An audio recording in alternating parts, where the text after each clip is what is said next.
I thought I'd give you an update on this Philco 112 1932 radio.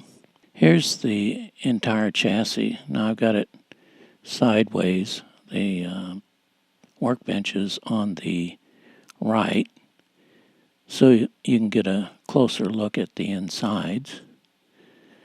Now here it is upright, workbench on the bottom, like it should be. And what I'm going to be working on today is in the lower right-hand corner. There is a can that sits on top of the chassis that has 5 capacitors in it. And here it is looking at it underneath the chassis. You can see in the lower left connection a clear connection to chassis ground. Now the rest of the connections go to a capacitor on the inside, and then all those capacitors go to the ground in the lower left-hand corner.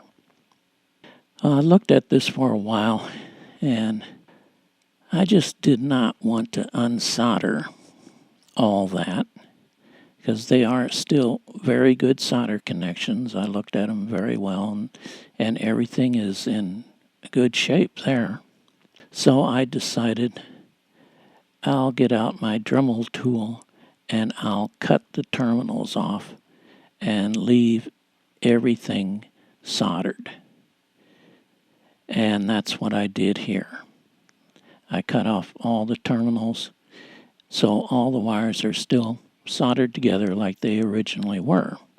Now here on the left is the empty can that sits on top of the chassis, and on the right is a box that's full of tar and 5 capacitors. I took a look at the capacitors that were in this box, and I found one that was close, another one that was pretty far off, and the other 3 were completely open. So here is my replacement. And I've got the rubber band around all these capacitors just so I can have some control over them as I tack the solder onto the board, and then later I'll connect the other side of capacitors to ground. Now the can, here's a look inside. I should have taken it before I did this, but it was just nice and shiny.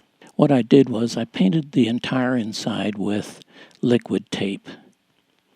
I don't think I'll have a problem with shorting, but this should help out quite a bit. Now here is the end connection. Everything is wired up, all the capacitors are in place, and here's another look at these connections, and here you can see how the grounds are all connected together.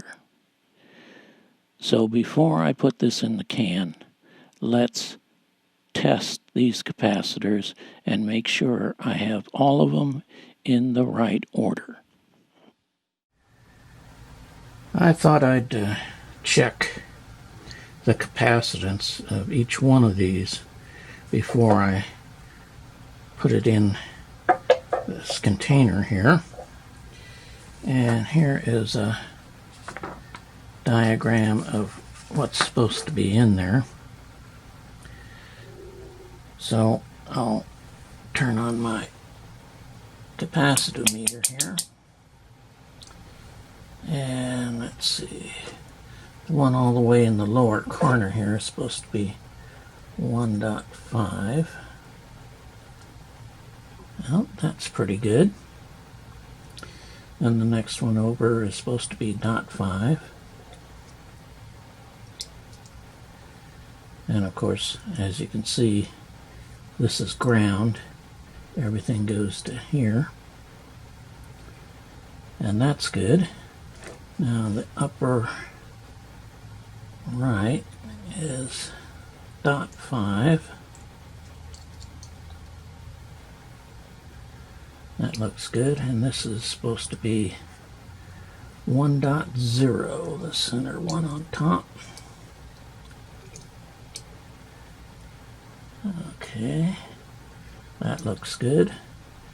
And then this one all the way to the left on top is going to be a .015. So it looks like I've got the capacitors in correctly. Time to put it into this container. Well, here's the capacitors reinstalled into the can. And if you take a look at the lower right, you can see that I put a mark on there. So I made sure that I put this back the same way that I took it out. And now it's time to put this back on the chassis and wire up all the connections. Thanks for watching.